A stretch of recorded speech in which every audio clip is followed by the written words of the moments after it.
എല്ലാവർക്കും നമസ്കാരം. ഈ ലേണിന്റെ മറ്റൊരു അധ്യായത്തിലേക്ക് ഏവർക്കും സ്വാഗതം.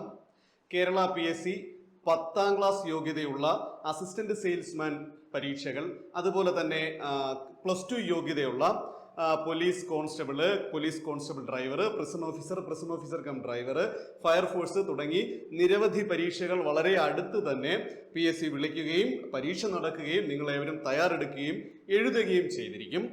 അതുപോലെ തന്നെ +2 യോഗ്യതയായിക്കൊണ്ടുള്ള മറ്റൊരു പരീക്ഷയാണ് ബീറ്റ് ഫോറസ്റ്റ് ഓഫീസർ. നിങ്ങളേവരും ആപ്ലിക്കേഷൻ അയച്ചിരിക്കുമെന്നാണ് കരുതുന്നത്. PSCക്ക് തയ്യാറെടുക്കുന്ന ഒരു തുടക്കക്കാരൻ, അല്ലെങ്കിൽ ഇന്നലെ വരെ നിങ്ങൾ PSCക്ക് തയ്യാറെടുത്തിരുന്ന രീതി ശരിയല്ല എങ്കിൽ ഞങ്ങൾ നിങ്ങൾക്ക് വേണ്ടിയിട്ട് ഒരു സാമ്പിൾ സ്റ്റഡി പ്ലാൻ സജസ്റ്റ് ചെയ്യുകയാണ് ബീറ്റ് ഫോറസ്റ്റ് ഓഫീസർ പരീക്ഷയ്ക്ക് തയ്യാറെടുക്കുന്നവർക്ക് വേണ്ടിയിട്ട്. അപ്പോൾ ഇത് വളരെ എളുപ്പത്തിൽ തന്നെ സിലബസ് വളരെ നേരത്തെ തന്നെ തീർക്കുവാൻ സാധിക്കുന്ന തരത്തിലാണ് ഈ സ്റ്റഡി പ്ലാൻ ഞങ്ങൾ സെറ്റ് ചെയ്തിരിക്കുന്നത്. സ്പെഷ്യൽ ടോപ്പിക്കിന് പ്രഥമ പരിഗണന നൽകിക്കൊണ്ടാണ് ഞങ്ങളുടെ ഈ സ്റ്റഡി പ്ലാൻ മുന്നോട്ട് പോകുന്നത്.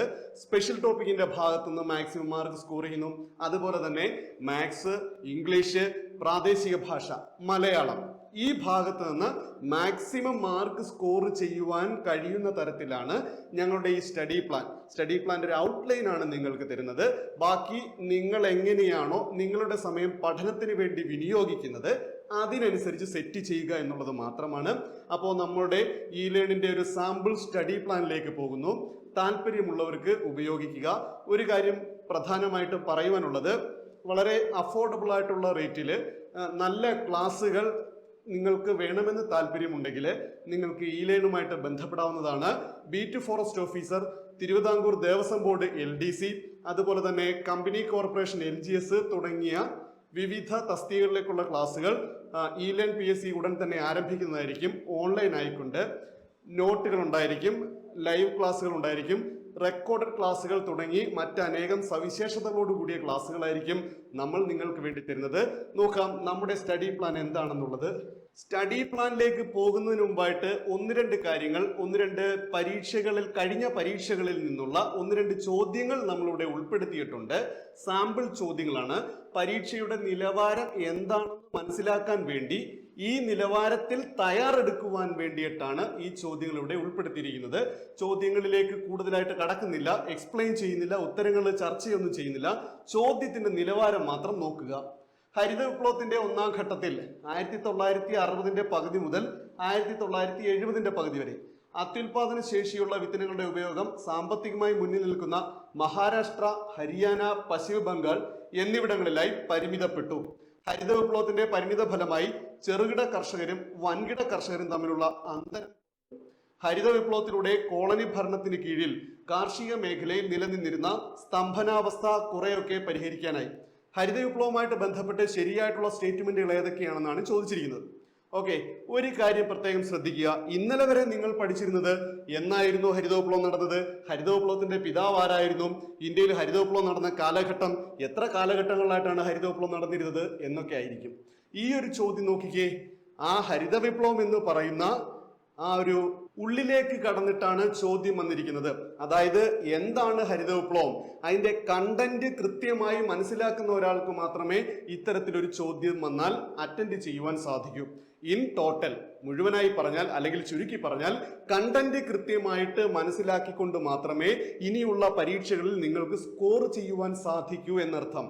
ഫാക്റ്റ് മാത്രം പഠിച്ചുകൊണ്ട് ഒരു PSC പരീക്ഷയിൽ ഉയർന്ന റാങ്ക് വാങ്ങിക്കാമെന്നോ ജോലി വാങ്ങിക്കാമെന്നോ കരുതരുത്.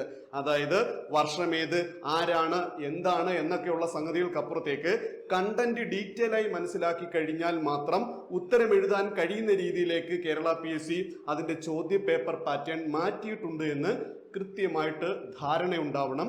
ആ ധാരണയിലായിരിക്കണം നിങ്ങൾ ഇനി അങ്ങോട്ടുള്ള പരീക്ഷകൾക്ക് തയ്യാറെടുക്കേണ്ടത്. അടുത്തൊരു ചോദ്യം നോക്കിക്കേ. ഉദാരവൽക്കരണവുമായി ബന്ധപ്പെട്ട് ചേരുംപടി ചേർക്കുക. എക്കണോമിക്സിന്റെ ഭാഗമാണ് ചോദിച്ചിരിക്കുന്നത്. കൃത്യമായ കാര്യങ്ങൾ കണ്ടന്റ് ഓറിയന്റഡ് ആയിട്ട് പഠിക്കുന്നവർക്ക് മാത്രമേ ഇത്തരത്തിലൊരു ചോദ്യം അറ്റൻഡ് ചെയ്യുവാൻ സാധിക്കൂ. അതുപോലെ തന്നെ ഈ ഒരു ചോദ്യം നോക്കിക്കേ. ഇന്ത്യയുടെ ഒന്നാം സ്വാതന്ത്ര്യ സമര കാലഘട്ടം 1857 കാലഘട്ടത്തെ പറ്റി പരാമർശിക്കുന്ന ഒരു ചോദ്യമാണിത്. അപ്പോൾ ഇത്തരത്തിലുള്ള ചോദ്യങ്ങൾ നിങ്ങളോട് പരീക്ഷയ്ക്ക് PSC ചോദിക്കുന്ന സമയത്ത് സ്വാഭാവികമായിട്ടും ഇതിൽ എങ്ങനെയാണ് പഠിക്കേണ്ടുന്നത്, ഈ ചോദ്യങ്ങൾ എവിടുന്നാണ് വന്നിരിക്കുന്നത് എന്നൊക്കെയുള്ള സംശയങ്ങൾ ഉണ്ടായിരിക്കും. ഒരു സംശയവും വേണ്ട. നിങ്ങൾക്കുള്ള ക്ലാസ്സുകൾ E-Learn പ്രൊവൈഡ് ചെയ്യുമ്പോൾ NCERT, SCERT ടെക്സ്റ്റുകളിലെ കൃത്യമായ പാഠഭാഗങ്ങളിൽ നിന്നുള്ള കൃത്യമായിട്ട് നോട്ടുകൾ ഉൾപ്പെടെയായിരിക്കും നിങ്ങൾക്ക് ക്ലാസ്സുകൾ നൽകുന്നത്. അപ്പോൾ ക്ലാസ്സുകളിൽ കണ്ടന്റ് ഓറിയന്റഡ് ആയിട്ട് പഠിച്ചു പോകണമെന്നാണ് താല്പര്യമെങ്കിൽ, ഒരു പരീക്ഷയിൽ ഉയർന്ന മാർക്ക് നേടി ജോലി ചെയ്യണമെന്നാണ്, ജോലി വാങ്ങിക്കണമെന്നാണ് നിങ്ങളുടെ താല്പര്യമെങ്കിൽ E-Learnലേക്ക് നിങ്ങൾക്ക് ക്ലാസ്സിന് ജോയിൻ ചെയ്യാവുന്നതാണ്. നോക്കിക്കേ, നമ്മുടെ സ്റ്റഡി പ്ലാനിലേക്ക് നോക്കുകയാണെന്നുണ്ടെങ്കിൽ എങ്ങനെയാണ് സ്റ്റഡി പ്ലാൻ സെറ്റ് ചെയ്തിരിക്കുന്നത് നോക്കാം. ഞാൻ ആദ്യമേ പറഞ്ഞു, ഈ ഒരു സ്റ്റഡി പ്ലാൻ എന്ന് പറയുന്നത് സ്പെഷ്യൽ ടോപ്പിക് ഓറിയന്റഡ് ആയിട്ടായിരിക്കും നമ്മൾ സെറ്റ് ചെയ്തിരിക്കുന്നു പറഞ്ഞു. നിങ്ങൾക്ക് സ്പെഷ്യൽ ടോപ്പിക്കിന് 20 മാർക്കാണുള്ളത്. എല്ലാം പഠിച്ചു കഴിഞ്ഞ് പിന്നീട് സ്പെഷ്യൽ ടോപ്പിക്ക് പഠിക്കാം എന്ന് ചിന്തിക്കരുത്. ഹിസ്റ്ററി, ജോഗ്രഫി തുടങ്ങി മറ്റെല്ലാ പാർട്ടും എല്ലാവരും പ്രിപ്പയർ ചെയ്യുന്നത് തന്നെയാണ്. ആരാണ് വ്യത്യാസത്തിൽ പെടുന്നത് എന്ന് ചോദിച്ചാൽ, ആരാണോ ഏറ്റവും നല്ല രീതിയിൽ സ്പെഷ്യൽ ടോപ്പിക്കുകൾ പ്രിപ്പയർ ചെയ്യുന്നത്, ഏറ്റവും നല്ല രീതിയിൽ ആർക്കാണോ സ്പെഷ്യൽ ടോപ്പിക് അറ്റൻഡ് ചെയ്യുവാൻ കഴിയുന്നത്, അവരായിരിക്കും തീർച്ചയായിട്ടും റാങ്ക് ലിസ്റ്റിൽ മുന്നോട്ട് വരുവാൻ പോകുന്നത്. അപ്പോൾ സ്പെഷ്യൽ ടോപ്പിക്ക് പഠിക്കുമ്പോൾ ഏറ്റവും വൃത്തിയായിട്ട് കണ്ടന്റ് ഓറിയന്റഡ് ആയിട്ട് ഡീറ്റെയിൽ ആയിട്ട് സ്പെഷ്യൽ ടോപ്പിക്കുകൾ പഠിച്ചു പോകുവാൻ ശ്രദ്ധിക്കണം. സ്പെഷ്യൽ ടോപ്പിക്കിന്റെ ഡീറ്റെയിൽഡ് സിലബസ് അനാലിസിസ് എടുക്കുന്നില്ല. എന്നിരുന്നാൽ പോലും ശരി തന്നെ സ്പെഷ്യൽ ടോപ്പിക്കിൽ നിന്നും ആഴത്തിൽ ഒരുപക്ഷെ ചോദ്യങ്ങൾ ഉണ്ടാകുവാൻ സാധ്യതയുണ്ട്. അത് പ്രതീക്ഷിച്ച് തന്നെ വേണം നിങ്ങൾ പരീക്ഷയ്ക്ക് തയ്യാറെടുക്കുവാനായിട്ട്. സ്പെഷ്യൽ ടോപ്പിക്കിന്റെ കൂടെ തന്നെ വളരെ എളുപ്പത്തിൽ പഠിച്ചു പോകാൻ പറ്റുന്ന 3 ഭാഗങ്ങളാണ് പ്രാദേശിക ഭാഷ, അതായത് മലയാളം, അതുപോലെ തന്നെ English, maths. English, maths, Malayalam ഈ 30 മാർക്കിന് നിങ്ങൾ തയ്യാറെടുക്കുമ്പോൾ ഏറ്റവും എളുപ്പം ഡെയിലി ബേസിസിൽ ഓരോ ടോപ്പിക്ക് വെച്ച് കവർ ചെയ്ത് പോകുന്നതായിരിക്കും നല്ലത്. ഉദാഹരണത്തിന് ഇംഗ്ലീഷിൽ നിങ്ങൾ ഇന്നത്തെ ദിവസം ആർട്ടിക്കിൾ പഠിക്കുന്നു, അതുപോലെ തന്നെ മാത്സിലാണെന്നുണ്ടെങ്കിൽ വർക്ക് ആൻഡ് ടൈം പഠിക്കുന്നു. അങ്ങനെ ഓരോ ദിവസവും ഓരോ ഭാഗം വെച്ച് പഠിച്ച് പോകുവാൻ ശ്രദ്ധിക്കണം. സ്പെഷ്യൽ ടോപ്പിക് ഏറ്റവും നന്നായിട്ട് കവർ ചെയ്യുന്നു, അതുപോലെ തന്നെ ഇംഗ്ലീഷ്, മാത്സ്, മലയാളം കവർ ചെയ്യുന്നു. ഈ ഒരു ഭാഗത്തുനിന്ന് മാത്രമായിട്ട് നിങ്ങൾക്ക് 50 മാർക്കാണ്. ഈ ഒരു 50 മാർക്ക് എന്ന് പറയുന്നത് വളരെ പ്രധാനപ്പെട്ടതാണ്. ഈ 50 മാർക്കിൽ എത്രത്തോളം മുന്നോട്ട് വരുവാൻ സാധിക്കുന്നുവോ അത്രത്തോളം നല്ലതാണ്. എത്രത്തോളം സ്കോർ ചെയ്യുവാൻ സാധിക്കുന്നുവോ അത്രത്തോളം റാങ്ക് ലിസ്റ്റിൽ മുന്നോട്ട് വരുവാൻ സാധ്യതയുണ്ട്. മനസ്സിലാവുന്നുണ്ടോ? അപ്പോൾ അടുത്ത ഭാഗം എങ്ങനെയാണെന്ന് നോക്കിക്കഴിഞ്ഞാൽ, സയൻസ് നോക്കിക്കേ. സയൻസ് മാത്രമായിട്ട് ഇവിടുന്ന് 10 മാർക്കാണ് നിങ്ങൾക്ക് ലഭിക്കുന്നത്.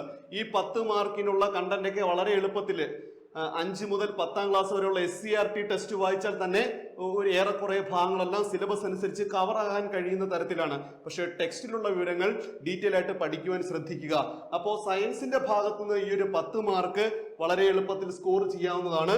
അതുപോലെ തന്നെ അതിനുശേഷം ഇന്ത്യൻ കോൺസ്റ്റിറ്റ്യൂഷൻ, പുതിയതായിട്ട് യാതൊന്നുമില്ല.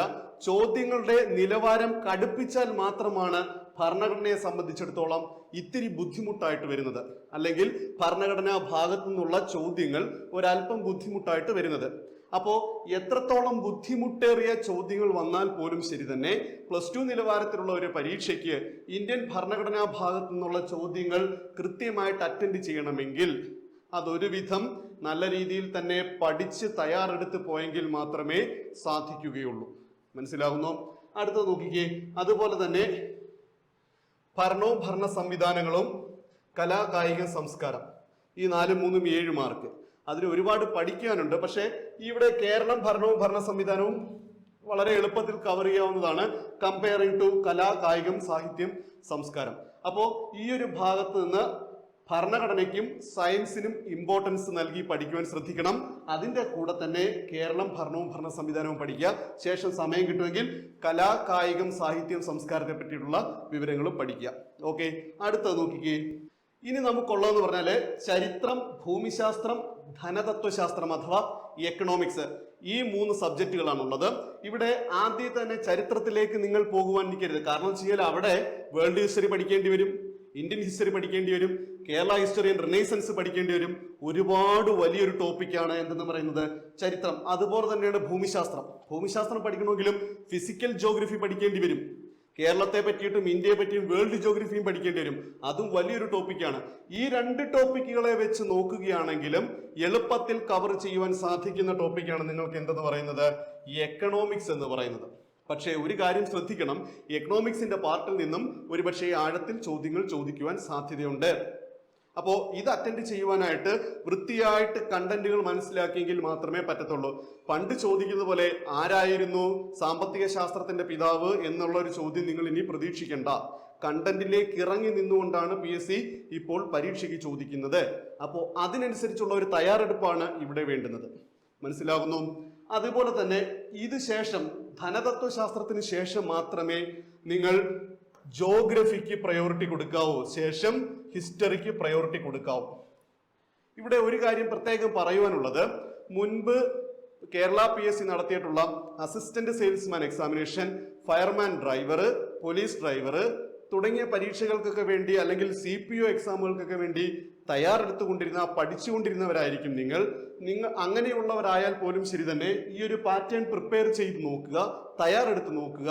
നിങ്ങൾക്ക് കുറച്ചുകൂടി ഈസി ആയിട്ട് ടോപ്പിക്സ് കവർ ചെയ്ത് റിവൈസ് ചെയ്യുവാൻ സാധിക്കുമെന്നാണ് ഈലന്റെ ഒരു പ്രതീക്ഷ എന്ന് പറയുന്നത്. ഇതിന് ശേഷമാണ് നിങ്ങൾ തയ്യാറെടുക്കുന്ന കറണ്ട് അഫയേഴ്സ്. 10 മാർക്കിനാണ് കറണ്ട് അഫെയർ ചോദിക്കുന്നത്. കറണ്ട് അഫെയർ പ്രിപ്പയർ ചെയ്യുന്നതിന് ഓരോരുത്തർക്കും ഓരോ തരത്തിലുള്ള സ്ട്രാറ്റജി ഉണ്ടാവും. ചിലരൊക്കെ ഫുൾ ടോപ്പിക്ക് റിവൈസ് ചെയ്ത് ടോപ്പിക്കുകൾ കവർ ചെയ്ത് റിവൈസ് ചെയ്യുന്ന സമയത്തായിരിക്കും കറണ്ട് അഫെയർസ് നോക്കുന്നത്. പിന്നെ കറണ്ട് അഫെയറിന്റെ ഒരു പ്രത്യേകത എന്ന് പറഞ്ഞാൽ എന്ത്, ഏത്, എവിടുന്ന്, എങ്ങനെ, ഇത് നമുക്ക് മുൻകൂട്ടി പ്രെഡിക്റ്റ് ചെയ്യാൻ പറ്റത്തില്ല. ചിലർ PSC ബുള്ളറ്റിനെ ആശ്രയിക്കുമ്പോൾ മറ്റു ചിലർ ഗൈഡുകളെ ആശ്രയിക്കുന്നു, മറ്റു ചിലർ ചില ക്ലാസ്സുകളെ ആശ്രയിക്കുന്നു. അതെങ്ങനെയായാൽ പോലും ശരി തന്നെ നിങ്ങളുടെ ടോപ്പിക്കുകൾ ആദ്യം, മെയിൻ ടോപ്പിക്കുകൾ ആദ്യം കവർ ചെയ്യുവാൻ നോക്കുക. ആദ്യം എടുത്ത് ആനുകാലികത്തിനകത്തോ ഹിസ്റ്ററിക്കകത്തോ ജോഗ്രഫിക്കകത്തോ നിങ്ങൾ ടൈം കൊണ്ടുവന്ന് ഇൻവെസ്റ്റ് ചെയ്യാൻ ശ്രമിക്കരുത്. വളരെ എളുപ്പത്തിൽ പഠിക്കാൻ കഴിയുന്ന, വളരെ എളുപ്പത്തിൽ മാർക്ക് സ്കോർ ചെയ്യാൻ കഴിയുന്ന ഭാഗത്തു നിന്നും നിങ്ങൾ പ്രിപ്പയർ ചെയ്യുവാൻ ശ്രമിക്കേണ്ടുന്നതാണ്. മനസ്സിലാവുന്നുണ്ടോ? അപ്പോൾ നിങ്ങൾക്കുള്ള ക്ലാസ്സുകൾ ഞാൻ പറഞ്ഞു, കണ്ടന്റ് ഓറിയന്റഡ് ആയിട്ടുള്ള ഡീറ്റെയിൽഡ് ആയിട്ടുള്ള ക്ലാസ്സുകൾ ഈലേൺ PSC വഴി നിങ്ങൾക്ക് ലഭിക്കുന്നതാണ്. അതും ഏറ്റവും കുറഞ്ഞ നിരക്കിൽ. താല്പര്യമുള്ളവർ കമന്റ് ബോക്സിൽ കാണുന്ന, ഡിസ്ക്രിപ്ഷൻ ബോക്സിൽ കാണുന്ന നമ്പറുമായി കോൺടാക്ട് ചെയ്യുക. നന്ദി, നമസ്കാരം.